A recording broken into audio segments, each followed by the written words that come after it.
Assalomu alaykum, hurmatli obunachilar. Hop, soat 11 bo'ldi, soatimiz.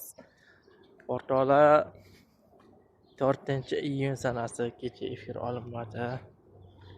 Hop, o'rtoqlar, Xudo xohlasa kechki payt ish faoliyati zo'rini boshlayman.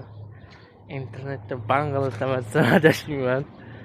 Hop, o'rtoqlar, kamina bugun soat 22:00 23:00 vokzal qarorgohida ish faoliyati zo'rini boshlaymiz.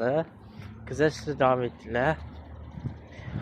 Hammalaringizga kuzatayotganingiz uchun rahmat. Mana qishlog'i yo'li, o'rtoqlar, tag'in bu anilmadan foydalanib, ayniqsa blogerlarga iltimos, montaj qilib yubormanglar. Sababi spesialniy men gapirgan gapimga javob beradigan shaxsman. Bitta ukamizni qamoqda yotganini yetadi o'zi. Muammo kerak emas, bilasizlar o'zinglar. O'rtoqlar, Instagramga 3-4 kundan beri narsa qo'ymayapman. Sezib yuribman. Xudo xohlasa bugun qo'yaman. Hozircha xayr.